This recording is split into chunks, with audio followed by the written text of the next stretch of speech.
기익, 기익, 거친 파도 소리를 뚫고 들려오는 것은 낡은 목선이 비명을 지르는 듯한 노젓는 소리뿐이었다. 달래는 입술을 피가 나도록 깨물며 칠흑 같은 어둠이 깔린 바다 한가운데서 필사적으로 노를 저었다. 차가운 바닷물이 배 안으로 들이쳐 버선 발을 적셨으나 그녀는 추위조차 느끼지 못하는 사람처럼 오직 앞만을 바라보았다. 배 앞머리에는 기력이 다해 쓰러질 듯 앉아있는 시어머니 최 씨가 넝마가 된 치맛자락을 움켜잡고 부들부들 떨고 있었다. 어머니, 저 섬이 보입니까? 이제 저곳이 어머니께서 머무실 곳입니다. 달래의 목소리는 서늘한 밤바람보다 더 시리고 날카로워 최 씨의 가슴을 송곳처럼 찔렀다.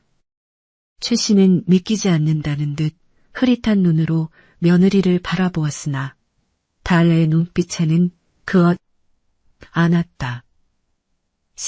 배가 무인도의 거친 모래바닥에 닿는 소리가 들리자마자 달래는 거칠게 노를 내려놓고 최 씨의 팔을 잡아 끌었다. 노구의 몸은 힘없이 모래 위로 내팽개쳐졌고 비릿한 바다 내음과 함께 죽음 같은 정적이 두 사람 사이를 갈라놓았다. 예서 무엇을 어찌하라는 말이냐. 달래야, 내가 너에게 무엇을 그리 잘못했길래 이 험한 곳에 나를 버리려 하느냐. 최 씨가 갈라진 목소리로 울먹이며 달래의 치맛자락을 붙잡았지만 달래는 매몰차게 그 손을 뿌리쳤다. 죽어서도 저를 원망하지 마십시오. 이것이 어머니 팔자요. 또한 제 운명입니다. 달래는 뒤도 돌아보지 않고 다시 배에 올라타 노를 젓기 시작했고 파도 너머로 노모의 처절한 울부짖음이 멀어져 갔지만 그녀의 얼굴은 석상처럼 굳어 있었다. 마을로 돌아오는 길에 마주한 달은 유난히도 밝아 달래의 창백한 얼굴을 잔인하게 비추고 있었다. 집으로 돌아가는 발걸음은 천근만근 무거웠으나 그녀의 머릿속에는 오직 하나, 자신이 저지른 이 비정한 행위만이 낙인처럼 박혀 있었다. 동네 어귀에 들어서자 굶주린 개들의 짖는 소리가 정막을 깼고 달래는 누군가 자신을 지켜보고 있을지도 모른다는 공포에 휩싸여 온몸 무새를 다듬었다. 시어머니를 버리고 온 며느리라는 사실이 알려진다면 당장이라도 멍석마리를 당해 목숨을 부지하기 어려울 것이었다.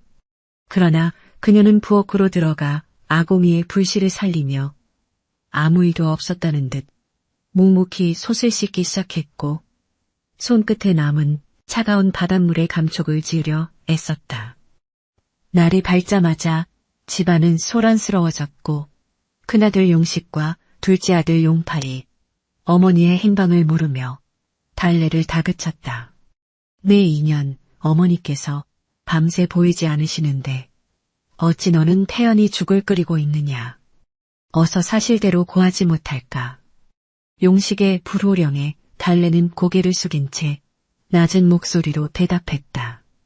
어머니께서는 어젯밤 산통이 도진 친정 조카를 보러 가신다며 나서셨는데 아직 돌아오지 않으셨습니까? 달래의 거짓말은 물 흐르듯 자연스러웠으나 그녀의 손가락 끝은 미세하게 떨리고 있었고 마음속에는 폭풍우가 몰아치고 있었다. 용식과 용팔은 서로 의심스러운 눈초리를 주고받았지만 평소 고분고분하던 막내 며느리의 말을 의심하기보다는 사라진 어머니의 품속에 있을 보물지도를 더 걱정하는 기색이 이 마을에 흉흉한 소문이 돌기 시작한 것은 벌써 한 달 전부터였고 사람들은 그것을 하늘의 노여움이라 불렀다. 역병이 창궐하여 집집마다 곡소리가 끊이지 않았고 고을 사또조차 성문을 걸어 잠근 채 백성들의 고통을 외면하고 있었다. 달래의 집안도 예외는 아니어서 최 씨가 원인모를 기침을 시작하자 집안 분위기는 급격히 냉각되었고 형님들은 노모를 짐작처럼 시작했다. 병든 노인을 집에 두었다가는 온 가족이 몰살당할 것이라며 큰형님 부부는 밤마다 골방에 모여 음흉한 모의를 꾸몄다. 달래는 벽 너머로 들려오는 그들의 잔인한 계획을 우연히 듣게 되었고 그것은 병든 시어머니를 산채로 비싼 구덩이에 묻어버리자는 끔찍한 내용이었다.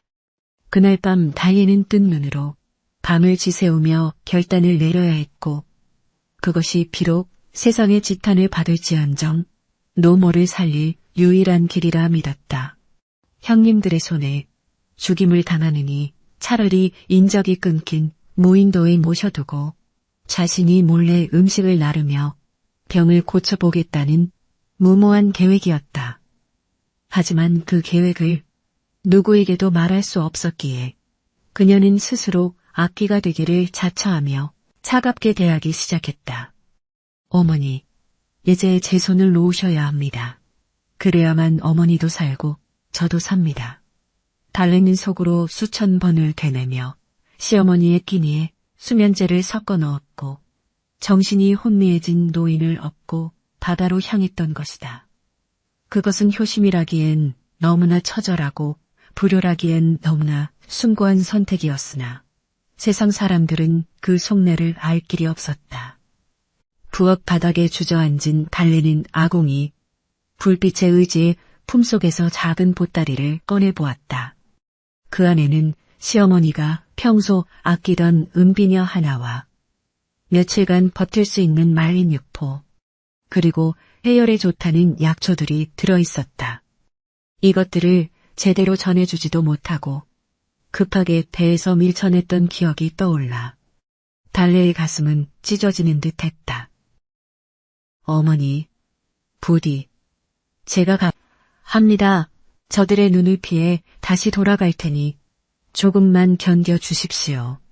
달래는 소리 없이 오열하며 바닥을 긁었으나 밖에서 들려오는 형님들의 거친 발소리에 황급히 눈물을 닦고 보따리를 치마 밑에 숨겼다.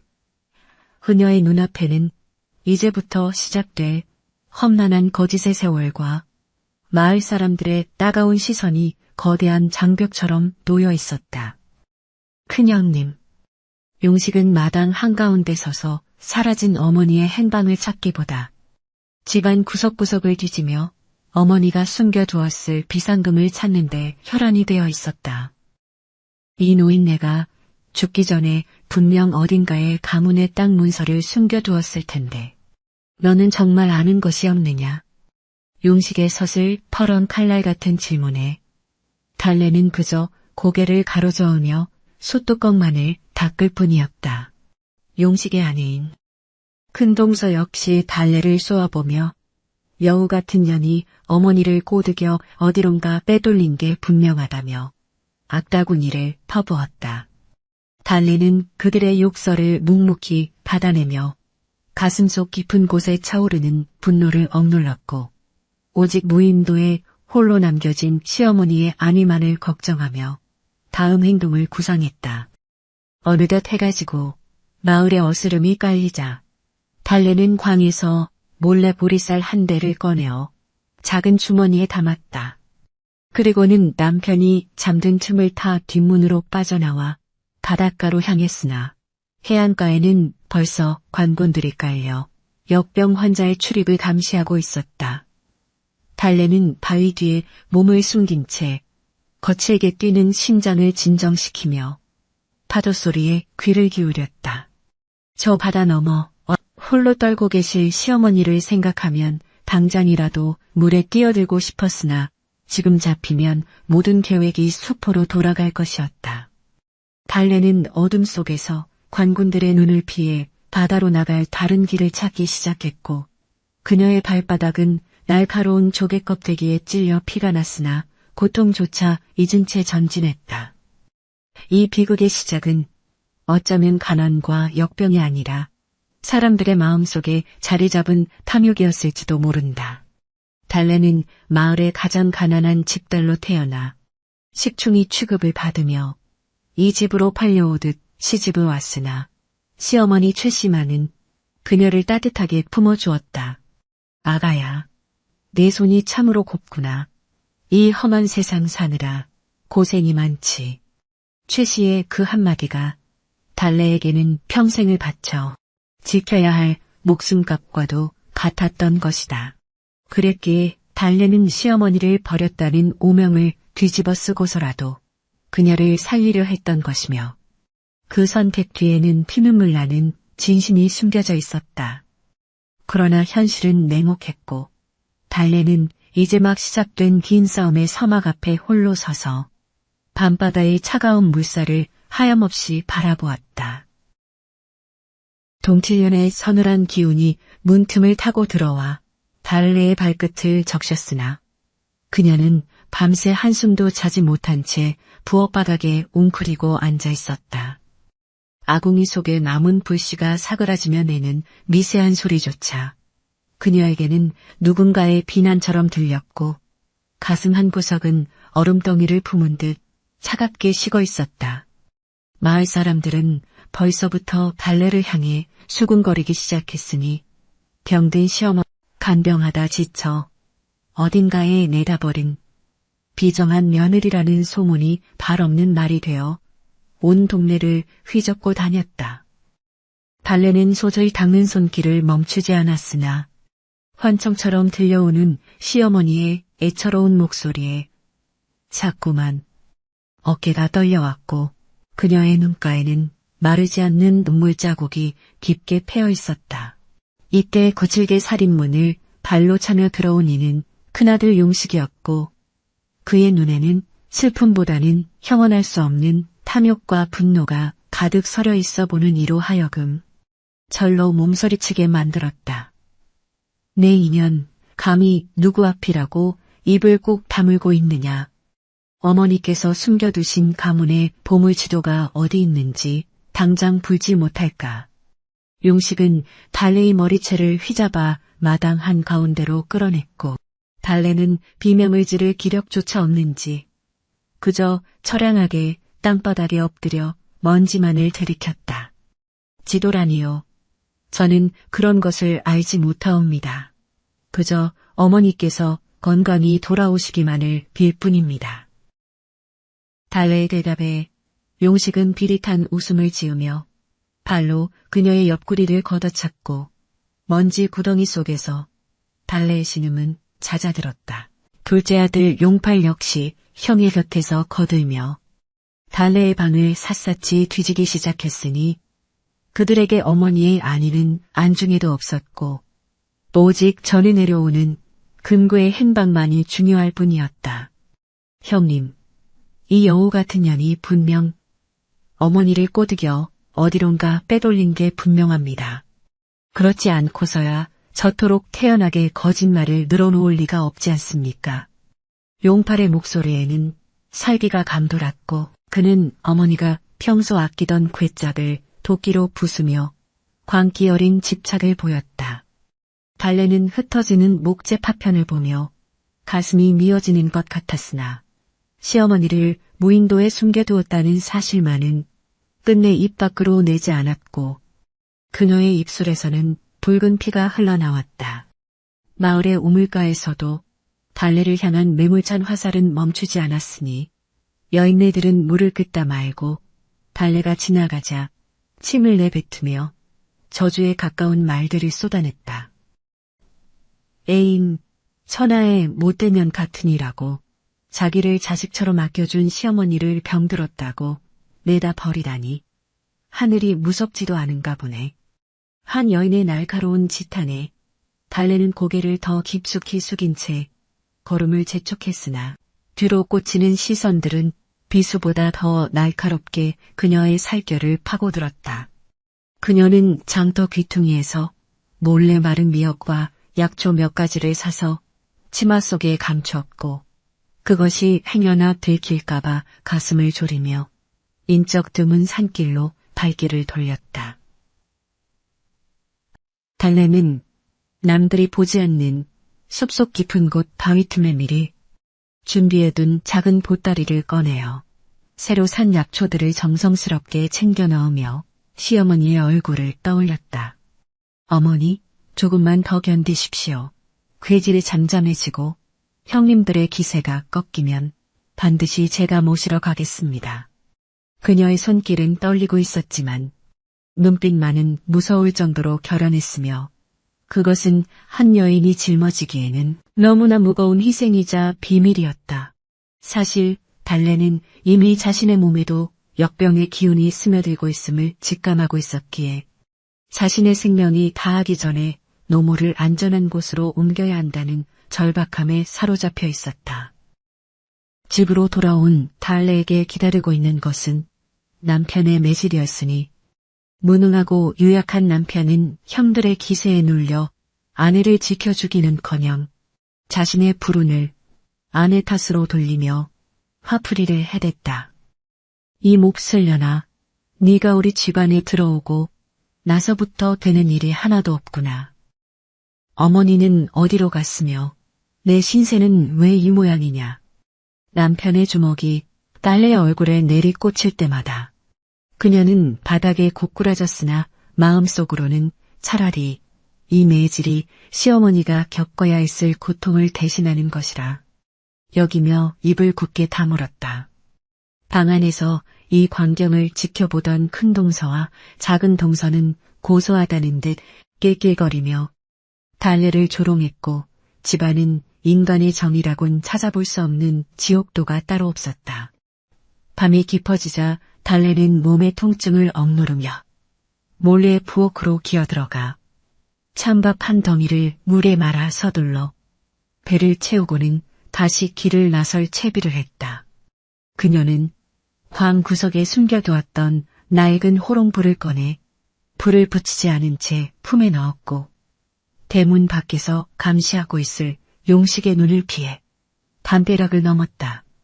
달빛조차 구름에 가려 보이지 않는 금우밤의 어둠은 달래 오히려 축복과도 같았으나 숲길을 헤치며 나가는 그녀의 발걸음은 불안과 초조함으로 가득 차 있었다. 바람에 흔들리는 나뭇가지 소리조차 누군가 쫓아오는 발소리로 들려 그녀는 몇 번이고 걸음을 멈추고 뒤를 돌아보며 가슴을 쓸어내려야 했다. 해안가에 다다랐을 때 달래는 숨을 죽이고 바위 뒤에 몸을 숨긴 채 해안을 살피는 포졸들의 동태를 살폈으나 역병 때문인지 경계가 평소보다 훨씬 삼엄했다.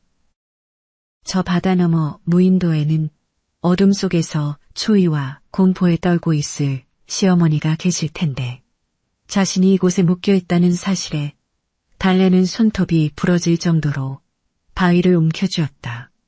어머니, 드린 유포는 드셨는지 동굴 속이 너무 춥지는 않은지 잠시도 마음을 놓을 수가 없습니다. 그녀는 속으로 피눈물을 흘리며 포졸들이 자리를 비우기만을 기다렸으나 시간은 야속하게 흘러만 갔고 동쪽 하늘에서는 불길한 새벽빛이 조금씩 비치기 시작했다. 결국 그날 밤 달래는 섬으로 건너가지 못한 채 빈손으로 돌아와야 했고 집 마당에 발을 들여놓는 순간 용식의 섰을 퍼런 칼날이 그녀의 목을 겨누고 있었다. 오냐, 인연이 밤중에 어디를 그리 쏘다니느냐. 어머니가 숨겨둔 보물을 혼자 차지하려고 어디 숨겨두기라도 한 모양이구나. 용식의 눈광기 어린 혓박에 달래는 차가운 칼날의 감촉을 느끼며 눈을 감았으나 결코 두려워하지 않았고 오히려 죽음이 찾아온다면 이 무거운 짐을 내려놓을 수 있지 않을까 하는 생각마저 들었다. 하지만 자신이 죽으면 섬에 계신 어머니는 굶어 죽고 말 것이라는 생각에 달래는 다시금 정신을 가다듬고 용식의 바지가랑이를 붙잡으며 애원하기 시작했다. 아주버님, 정말 오해이십니다. 저는 그저 어머니께서 혹여 산신령님의 노여움을 사신 건 아닐까 싶어 산제당에 가서 기도를 올리고 오는 길입니다. 달래의 목소리는 떨리고 있었지만 간절함이 섞여 있어 용식은 잠시 칼을 거두며 힘을 뱉었고 그녀를 광 속에 가두어 버렸다. 문이 잠기는 소리가 들리고 사방이 캄캄해지자 달래는 차가운 흙바닥에 주저앉아 머리를 묶고 소리 없이 울음을 터뜨렸다. 육신의 고통보다 더 힘든 것은 자신을 향한 세상의 오해와 홀로 남겨진 시어머니에 대한 죄책감이었으나 그녀는 결코 포기할 수 없었다. 이 모진 시련이 가문의 저주를 끊고 사랑하는 이를 살리기 위한 필연적인 과정임을 그녀는 본능적으로 깨닫고 있었기 때문이다.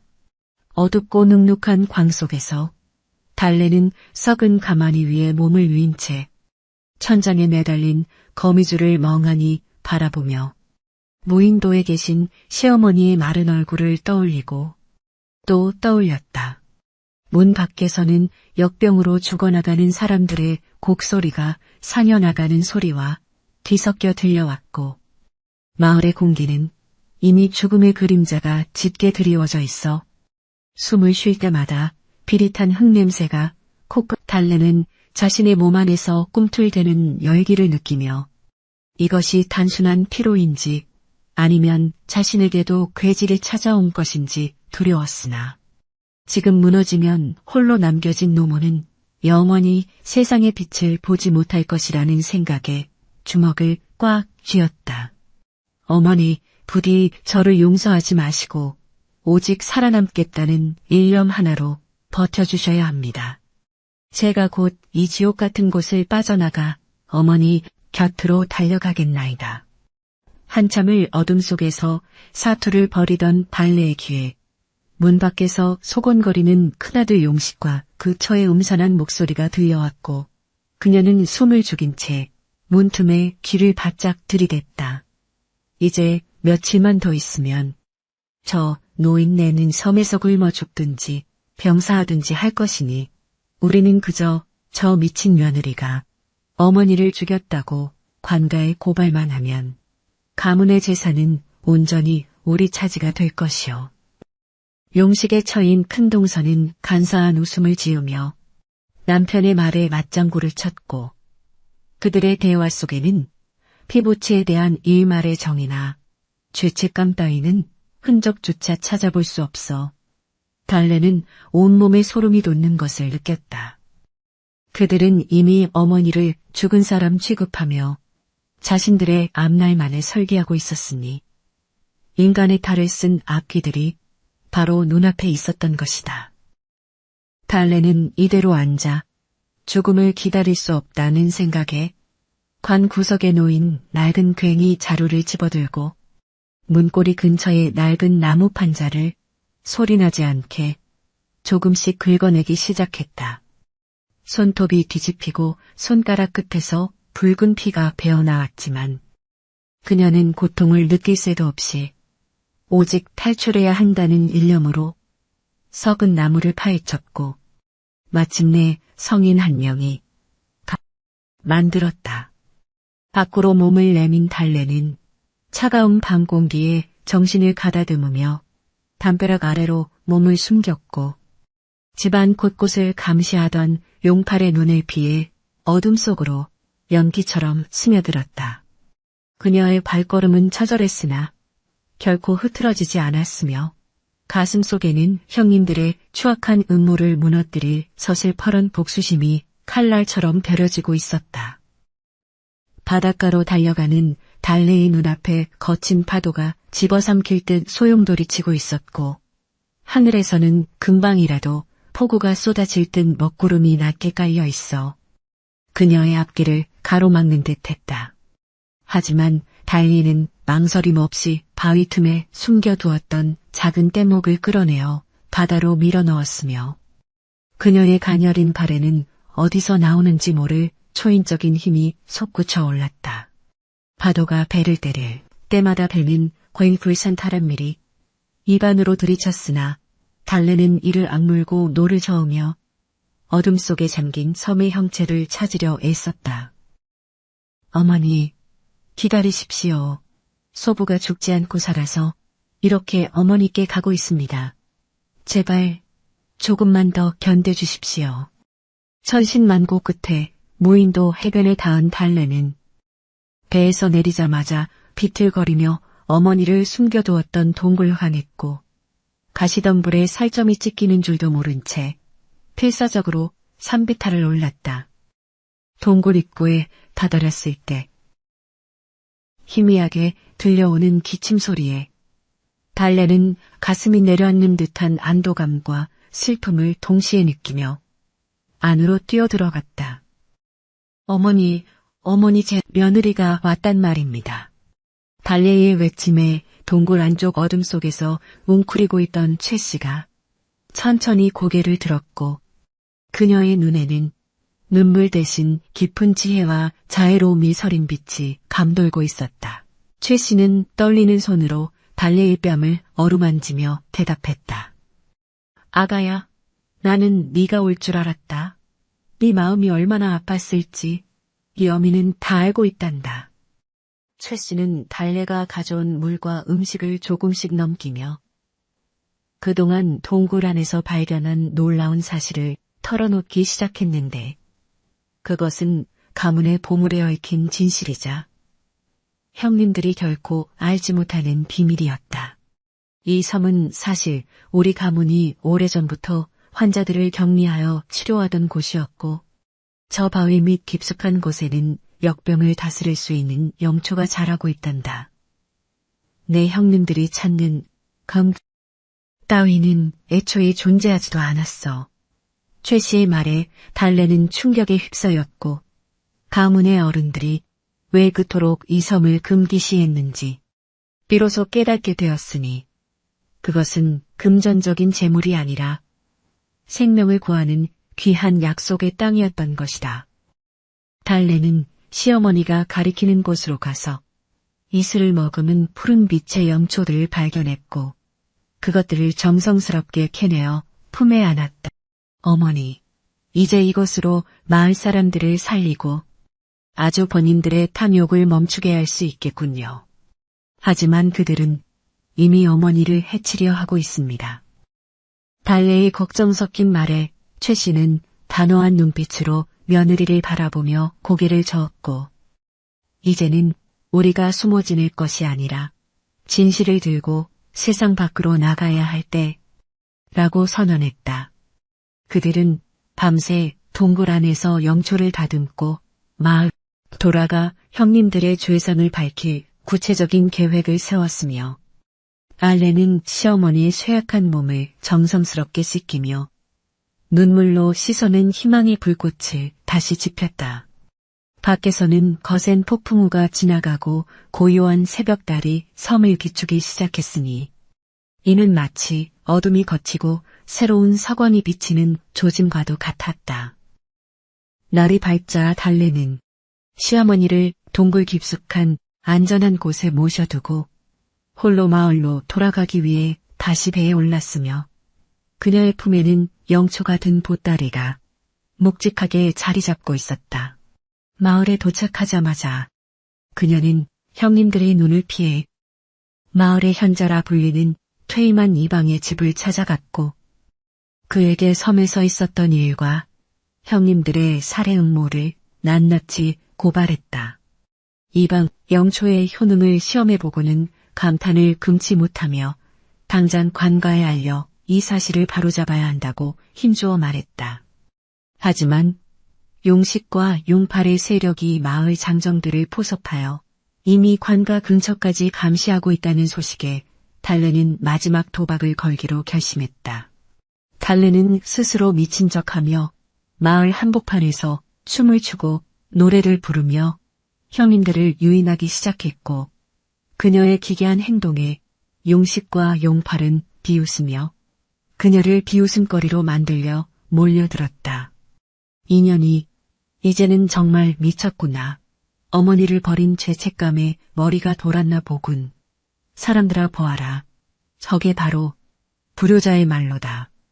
용식이 사람들 앞에서 달래를 조롱할 때 달래는 웃음을 멈추고 그의 눈을 똑바로 응시하며 서늘하게 속삭였다. 아주버님, 어머니께서는 살아계십니다. 그리고 어머니께서 숨겨두신 보물이 어디 있는지 이제 제가 알아냈으니 따라오시겠습니까? 그 말에 눈이 뒤집힌 용식 형제는 달래의 뒤를 쫓아 바닷가로 향했고 그것이 자신들의 파멸을 향한 길인 줄은 꿈에도 알지 못했다. 바닷가에는 이미 이방의 연락을 받은 관가의 은밀한 수사관들과 포졸들이 매복해 있었고 달래는 형님들을 무인도로 유인하는 척하며 그들을 막다른 골목으로 몰아넣었다. 파도가 높게 치는 바위 해안에서 달래는 영초를 높이 치켜들며 소리쳤다. 당신들이 찾는 보물은 황금이 아니라 바로 이 약초이며 당신들의 탐욕이 이 귀한 생명의 기회를 스스로 걷어찬 것입니다. 당황한 용식이 달래에게 달려들어 약초를 뺏으려 할 때 매복해 있던 포졸들이 일제히 나타나 그들을 포위했고 용식 형제의 얼굴은 순식간에 흑빛으로 변했다. 진실이 서서히 수면 위로 떠오르는 순간이었으며 달래는 거친 숨을 몰아쉬며 저 멀리 섬에 계실 어머니를 향해 마음속으로 깊은 절을 올렸다. 사슬 퍼런 포졸들의 창끝이 달래를 에워싼 용식과 용팔의 목을 겨누자 바닷가의 공기는 순식간에 얼어붙은 듯 정적에 휩싸였고 오직 거친 파도 소리만이 두 형제의 가쁜 숨소리를 집어삼키고 있었다. 네, 이놈들. 감히 천륜을 어기고 노모를 살해하려 한 것도 모자라 가문의 재산을 탐하여 며느리에게 죄를 뒤집어 씌우려 했느냐. 관가에서 파견된 암행어사 바닷가에 울려 퍼지자 용식은 들고 있던 칼을 떨어뜨리고 바닥에 넙죽 엎드려 사시나무 떨듯 몸을 떨기 시작했다. 대감, 이것은 오해이옵니다. 저 미친 며느리가 어머니를 빼돌리고 저희를 유인한 것이지 저희는 그저 어머니를 찾으려 했을 뿐입니다. 용식의 비굴한 변명에 달래는 피 맺힌 웃음을 지으며 품 안에서 형님들이 밤마다 모의했던 내용이 적힌 혈서를 꺼내 들었다. 달래가 내민 혈서에는 용식 부부가 노모를 뒷산에 묻기로 모의한 날짜와 구체적인 방법이 시어머니의 피로 적혀 있었으니 이는 최씨가 동굴 속에서 달래에게 건네준 마지막 증거였다. 아주버님. 어머니께서는 아주버님이 칼을 갈던 그 밤에 이미 모든 것을 알고 계셨습니다. 자식의 손에 죽느니 차라리 며느리의 손에 버려지는 길을 택하신 어머니의 심정을 당신들이 단 번이라도 헤아려 보았소. 달래의 목소리는 분노로 떨렸고 그녀의 눈에서 흐르는 물은 모래바닥을 적시며 한을 토해내고 있었다. 용팔 역시 형의 뒤에 숨어 벌벌 떨며 아무 말도 못하고 입술만 발싹였으나 이미 쏟아진 물을 되돌릴 수는 없었으며 마을 사람들은 이 광경을 지켜보며 경악을 금치 못했다. 박문수는 달래가 가져온 영초를 찬찬히 살펴보더니 곁에 있던 의관에게 건네었고 의관은 영초의 향을 맡고 잎사귀를 씹어보더니 감격에 겨운 표정으로 고개를 끄덕였다. 대감, 이것은 전설로만 내려오던 천년 영초가 분명하옵니다. 이 약초라면 지금 고을을 뒤덮은 괴지를 단숨에 잠재우고 수많은 백성을 살릴 수 있을 것이옵니다. 이 말이 떨어지기 무섭게 마을 사람 사이에서는 웅성거림이 터져나왔고 달래를 악쳐라 욕하던 여인들은 부끄러움에 고개를 숙이거나 차마 얼굴을 들지 못했다. 달래는 그들의 시선에 개의치 않고 어사에게 간곡히 청하기를 이제 섬에 계신 어머니를 모셔와야 한다며 배를 띄워줄 것을 읍소하였다. 거센 파도를 헤치고 다시 무인도로 향하는 관선 위에서 달래는 멀어지는 육지를 바라보며 지난 며칠간의 악몽 같은 시간들이 주마등처럼 스쳐 지나가는 것을 느꼈다. 자신이 시어머니를 배에서 밀칠 때의 그 찢어지는 심정과 마을 사람들의 돌팔매질을 견뎌야 했던 모멸감이 영초의 푸른 빛과 섞여 묘한 해방감으로 다가왔다. 어머니, 이제 정말 끝났습니다. 인간들이 죗값을 치르게 되었고 어머니의 고결한 희생이 온 마을을 살리게 되었나이다. 달래는 선두에 서서 바람을 맞으며 섬의 형체가 점점 가까워지는 것을 지켜보았고 그녀의 가슴은 재회를 향한 갈망으로 뜨겁게 달아올랐다. 섬에 도착하여 동굴 안으로 달려 들어갔을 때 최 씨는 딸내가 남겨두고 간 낡은 저고리를 품에 안은 채 희미한 등잔불 아래에서 기도를 올리고 있었다. 어머니, 제가 왔습니다. 어사 대감과 함께 어머니를 모시러 왔습니다. 달래가 시어머니의 품에 안겨 오열하자 최 씨는 마른 손으로 며느리의 등을 토닥이며 고생했다. 정말 고생 많았다며 함께 눈물을 흘리 관군들은 노모를 정중히 가마에 태워 배로 옮겼고 섬을 떠나는 그들의 뒤로 영초의 은은한 향기가 바닷바람을 타고 온 섬을 감싸안는 듯했다. 그것은 죽음의 섬이 생명의 섬으로 다시 태어나는 순간이었으며 달래의 헌신이 만들어낸 기적과도 같은 광경이었다. 마을 포구에 배가 닿자 수많은 백성이 구름처럼 몰려와 시어머니 최 씨와 달래를 맞이했으며 그들의 손에는 속죄의 의미로 가져온 작은 등불들이 들려 있었다. 어사방 문수는 마을 광장에 용식 형제를 무릎 꿇리고 그들의 죄성을 만천하에 공포하였는데 이는 효를 으뜸으로 여기는 이 나라에서 결코 용서받을 수 없는 중죄였다. 너희는 탐욕의 눈이 멀어 부모를 살해하려 하였고 어진 며느리를 악처로 몰아 죽이려 하였으니 그 죄가 천인공노할 수준이로다. 용식과 용팔은 끝내 고개를 들지 못하고 관군들에 의해 옥사로 끌려갔으며 그들의 처들 또한 가산을 정몰당하고 마을에서 쫓겨나는 처참한 신세가 되었다. 달래는 시어머니를 모시고 집으로 돌아왔으나 예전에 그 낡고 허름한 집이 아니라 관가에서 특별히 하사한 정문이 세워진 고결한 가옥으로 거처를 옮기게 되었다. 마을 사람들은 매일같이 달래의 집 앞에 모여 자신들의 무지함을 사과하며 그녀를 해보라 칭송하였고 달래는 그들에게 섬에서 가져온 영초를 나누어 주며 병마를 물리치도록 도왔다. 괴질로 사경을 헤매던 아이들이 약을 먹고 일어나 활짝 웃는 모습을 보며 달래는 비로소 가슴속 응어리가 풀리는 것을 느꼈다.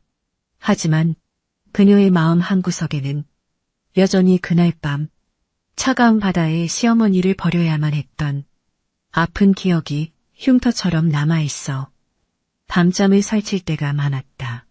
시어머니 최 씨는 그런 달래의 마음을 누구보다 잘 알고 있었기에 매일 밤 며느리의 손을 잡고 따뜻한 위로의 말을 건네며 그녀의 상처를 어루만져 주었다.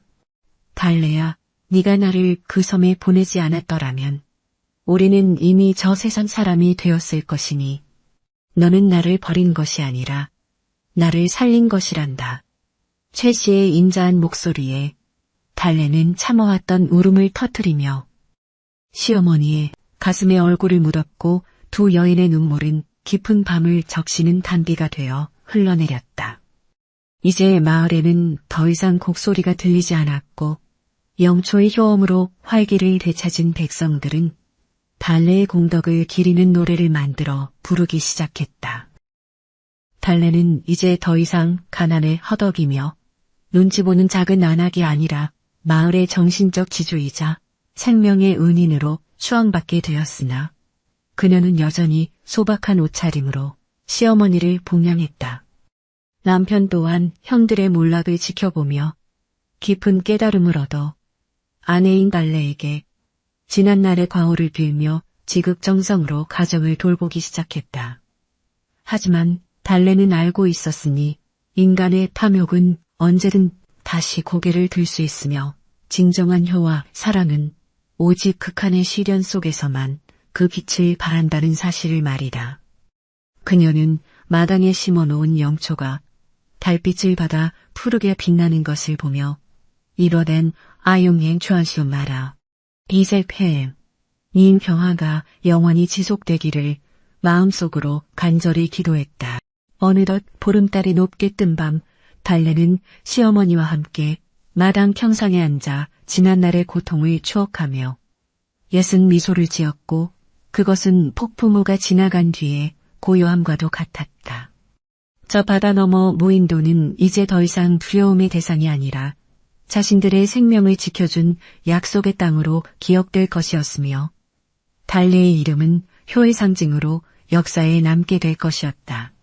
하지만 달래에게 중요한 것은 명예나 재물이 아니라 지금 곁에서 따뜻한 온기를 나누어 주는 시어머니의 존재 그 자체였으며 그녀는 이 소중한 행복을 지키기 위해 기꺼이 자신의 모든 것을 다시 한번 바칠 준비가 되어 있었다. 그렇게 긴 밤이 지나고 마을에는 희망찬 새아침의 기운이 서서히 차오르기 시작했다. 모진 바람이 몰아치던 겨울이 지나고 마을 어귀의 해묵은 살구나무에 연분홍 꽃망울이 터지기 시작할 무렵 달래의 집 마당에는 예전의 차가운 정적 대신 평화로운 웃음소리가 가득 피어올랐다. 관가에서 하사한 쾌부문이 마을 입구에 단단히 세워진 이후로 달래는 더 이상 숨어 지내는 죄인이 아니라 고을 전체의 존경을 받는 인물이 되었으나 그녀의 일상은 변함없이 소박하고 정갈했다. 그녀는 아침마다 시어머니 최 씨의 방안 온도를 살피고 정성스럽게 달인 약차를 올리며 하루를 시작했으며 그 손길에는 과거에 모질었던 결단만큼이나 깊은 애정과 진심이 듬뿍 담겨 있었다. 최 씨는 이제 기력을 완전히 회복하여 마당 한쪽에 마련된 작은 밭에서 달래와 함께 약초를 돌보며 소소한 기쁨을 누리는 마을 사람들은 이제 달래가 지나갈 때마다 가던 길을 멈추고 정중히 허리를 숙여 인사를 건넸으며 지난날 그녀에게 돌을 던졌던 여인들은 부끄러운 마음에 직접 지은 옷감이나 핵곡식을 가져와 용서를 구하곤 했다. 아유, 회부님, 우리가 눈이 멀어 그 깊은 뜻을 몰라보고 큰 죄를 지었습니다. 부디 이 미천한 성의를 보아 노여움을 푸십시오. 여인 그저 인자한 미소로 화답하며 그들의 손을 맞잡아 주었으니 그녀의 마음은 이미 무인도의 거친 파도를 견뎌내며 바다처럼 넓고 깊어져 있었기 때문이다. 달래는 과거의 원망에 머물기보다 현재의 평온을 소중히 여겼고 마을 사람들과 함께 영초를 재배하여 가난하고 병든 이웃들을 돌보는데 여생을 바치기로 결심했다. 무능했던 남편 용철은 형들의 비참한 말로를 지켜보며 완전히 새 사람이 되어 이제는 아내의 든든한 버팀목이 되었으며 매일 새벽같이 산에 올라 땔감을 해오고 마당의 잡일을 도맡아 하며 속죄의 길을 걸었다. 달래야, 내가 참으로 못난 놈이었다. 네가 그 모진 세월을 홀로 견딜 때 나는 아무것도 해주지 못했으니 평생을 바쳐 너와 어머니께 속죄하며 살겠노라. 참에 섞인 고백에 달래는 말없이 그의 거친 손을 잡아주었으며 부부 사이의 신뢰는 고난이라는 풀무지를 거쳐 더욱 단단하고 견고한 사랑으로 다시 태어났다. 집안의 분위기는 몰라보게 밝아졌고 담벼락 너머로 흘러나오는 웃음소리는 마을 전체에 따뜻한 온기를 전하는 희망의 전령사가 되었다. 반면 탐욕에 눈이 멀어 천륜을 저버렸던 큰아들 용식과 둘째 용팔 형제는 머나먼 변방의 유배지에서 비참한 생활을 이어가고 있다는 소식이 간간히 들려와 사람들의 혀를 차게 만들었다. 그들은 그곳에서도 서로를 탓하며 다투다가 결국 가사는커녕 제 몸 하나 건사하지 못하는 처지가 되었으니 이는 인과응보라는 준엄한 하늘의 가르침을 증명하는 산 증거가 되었다. 저들 또한 이 마을 저 마을을 떠돌며 구걸하는 신세로 전락했다는 소문이 돌았으나 달래는 그들의 불행을 기뻐하기보다 인간의 욕심이 얼마나 허망한 것인지를 되새기며 스스로를 경계했다. 최씨 또한 자식들의 몰락에 가슴 한구석이 아릿했으나 달래의 극진한 효심이 그 빈자리를 채워주었기에 더 이상 눈물로 밤을 지새우지 않았다. 어느 화창한 오후, 달래는 시어머니와 함께 집 근처 해안가 바위에 앉아 저 멀리 아스라이 보이는 무인도를 하염없이 바라보았으며 이제 그 섬은 공포의 장소가 아니라 생명의 기적을 선사한 성지처럼 느껴졌다. 어머니, 저 섬이 없었더라면 우리는 지금쯤 어떻게 되었을까요? 가끔은 그날 밤의 파도 소리가 귓가에 쟁쟁하게 들려와 가슴이 철렁하곤 합니다. 달래 혼잣말에 최신인 며느리 어깨를 감싸 안으며 나지막하게 대답했다. 얘야, 저 섬은 하늘이 우리에게 준 시험대이자 피난처였단다. 네가 나를 그곳에 보낸 것은 비정한 선택이 아니라 죽음의 문턱에서 나를 끌어당긴 신의 한 수였어. 두 여인은 서로의 체온을 느끼며 밀려오는 파도를 바라보았고 바닷바람에 실려온 짠내음조차 이제는 향기로운 추억의 일부가 되어 있었다. 달래가 무인도에서 가져온 용초는 이제 고을의 특산물이 되어 역병뿐만 아니라 여러 고질병을 고치는 명약으로 이름을 떨쳤고 이를 통해 얻은 수익으로 마을에는 아이들을 위한 서당과 병자가 쉴 수 있는 약방이 세워졌다. 고을 사또는 달래의 공적을 조정에 보고하여 그녀에게 정경 부인의 버금가는 명의로운 첩지를 내렸으나 달래는 화려한 비단옷보다는 무명 치마를 더 선호하며 늘 낮은 자세로 백성들을 섬겼다. 그녀는 직접 약방에 나가 병자들의 환부를 닦아주고 약을 다려주며 시어머니에게 배운 자애로운 마음을 온 세상에 퍼뜨렸고 사람들은 그런 그녀를 보며 진정한 아름다움은 외모가 아니라 깊은 내면의 울림에서 나온다는 사실을 깨달았다. 시간이 흘러 달래의 머리에도 서리가 내려앉고 시어머니 최 씨가 평온한 모습으로 세상을 떠나던 날 마을은 온통 슬픔의 물결로 뒤덮였으나 달래만은 눈물을 거두고 시어머니의 마지막 길을 단정하게 배웅했다. 어머니, 이제 무거운 육신의 짐을 내려놓으시고 저 하늘에서 편히 쉬십시오. 어머니께서 가르쳐 주신 사랑과 지혜는 제가 이 땅에 시의 유언대로 그녀는 무인도가 잘 보이는 언덕 양지 바른 곳에 잠들었으며 달래는 매년 기일마다 섬을 향해 술을 올리며 시어머니와의 약속을 되새겼다. 그녀의 삶은 한편의 전설이 되어 소리 없이 흐르는 강물처럼 후대에 전해졌고 사람들은 고난 속에서 꽃피운 한 여인의 위대한 선택을 오래도록 기억했다. 이제 이 이야기는 길 가는 나그네들의 입을 통해 팔도강산으로 퍼져나갔으며 겉모습만으로 사람을 판단하고 부모를 짐짝처럼 여기던 세태에 경종을 울리는 살아있는 교훈이 되었다. 달래가 시어머니를 섬에 버렸던 그 비정한 행위 뒤에 숨겨진 절박한 사랑과 지혜는 참된 효라는 것이 단순히 곁에 있는 것이 아니라 목숨을 걸고 상대를 지켜내는 숭고한 결단이 일깨워 주었다. 해질녘 노을이 무인도 수평선 너머로 붉게 물들 때면 사람들은 여전히 바닷가에 서서 달래의 고귀한 뒷모습을 떠올리며 자신의 마음을 되돌아보곤 했다. 악은 결국 파멸하고 선은 반드시 승리한다는 자명한 이치는 달래의 삶을 통해 증명되었고 그녀가 남긴 영초의 향기는 세월이 흘러도 변함없이 마을 구석구석을 채웠다. 달래의 자손들 또한 어머니의 가르침을 이어받아 대대로 덕을 쌓으며 가문의 이름을 빛냈으니 탐욕으로 얼룩졌던 집안은 이제 고을에서 으뜸가는 명문가로 우뚝 서게 되었다. 그녀가 마지막까지 강조했던 것은 재물이 아니라 사람의 마음이었으며 가장 힘든 순간에도 인간다움을 잃지 말아야 한다는 준엄한 가르침은 자손들의 가슴 속에 깊이 각인되었다. 긴 세월의 풍파를 견뎌내고 핀 연꽃처럼 달래의 인생은 고난의 진흙탕 속에서도 결코 더러워지지 않는 청초한 향기를 뿜어냈으며 그 향기는 오늘날까지도 우리네 가슴 속에 은은하게 남아있다.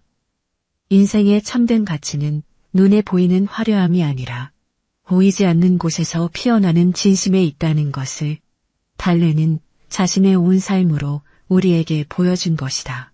저녁바람에 흔들리는 영초의 잎사귀들이 마치 달래의 속삭임처럼 들려오는 어느 평화로운 밤. 마을은 고요한 잠에 빠져들고 저 멀리 무인도의 등대 불빛만이 외로이 바다를 지키고 있었다. 그 불빛은 마치 달래가 시어머니를 지키기 위해 밝히고 싶었던 마음의 등불처럼 영원히 꺼지지 않을 희망의 상징이 되어 어두운 바다를 비추고 있었다. 이야기는 여기서 멈추지만 그녀가 남긴 사랑의 온기는 세상을 데우는 불씨가 되어 수많은 사람의 가슴 속에 영원히 살아 숨쉴 것이며 우리에게 진정한 가족의 의미가 무엇인지 다시금 묻고 있다. 칠흑 같은 어둠 속에서도 빛을 잃지 않았던 한 여인의 위대한 선택은 이제 전설이 되어 밤하늘의 별처럼 영롱하게 빛나며 이 땅의 모든 자식과 며느리들의 마음을 비춘다.